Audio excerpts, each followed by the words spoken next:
السلام عليكم ورحمة الله وبركاته. مرحبا بكم إخوتي وأخواتي في هذا الفيديو الجديد. اليوم سنتوقف عند حدث ساخن شهدته قاعات الجمعية العامة للأمم المتحدة، حين برز صوت الجزائر عاليا وحادا في شخص نائب الممثل الدائم للجزائر لدى الأمم المتحدة، الذي لم يتردد في الرد بكل قوة وحزم على ممثلي كل من المغرب ومالي، ليمسح بهما الأرض أمام أنظار العالم، ويضع النقاط على الحروف في واحدة من أكثر الجلسات سخونة في الدبلوماسية الأممية.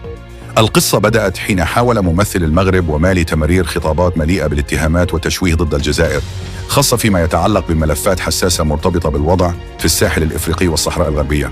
ولكن الرد الجزائري لم يكن هذه المرة مجرد رد عابر، بل جاء صارما وقاطعا ليفضح تناقضات خصومه. نائب الممثل الدائم وجه ممثل المغرب بملف الصحراء الغربية، وأكد أن الجزائر ليست طرفاً في النزاع كما يروج المخزن، بل إن القضية تخص الشعب الصحراوي وحقه في تقرير المصير، وهو ما تؤكده كل قرارات الأمم المتحدة. وأما في مواجهة ممثل مالي، فقد ذكره المسؤول الجزائري بتاريخ الجزائر في دعم استقلال بلاده وكل دول الساحل، وأشار بوضوح إلى أن الجزائر قدمت الغالي والنفيس من أجل استقرار المنطقة، خصوصاً من خلال اتفاق السلم والمصالحة في مالي الموقع في الجزائر سنة 2015. المشهد كان صادماً للحاضرين، لأن اللهجة الجزائرية كسرت الأعراف الدبلوماسية التقليدية. الجزائر أرادت أن تبلغ رسالة واضحة: زمن المناورات انتهى، وأن صوت الحق سيصبح أقوى من كل محاولات التزييف.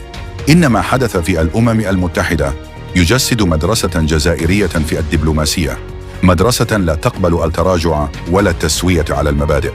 والجزائر التي ولدت من رحم ثورة عظيمة تواصل اليوم نفس الدرب في كل الساحات، سواء بالبنودية في الأمس أو بالكلمة والموقف في المحافل الدولية.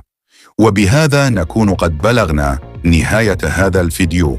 شاركونا آراءكم، هل ترون أن هذه اللهجة الحازمة هي الطريق الأفضل لمواجهة خصوم يسعون دوما لتزييف الحقائق؟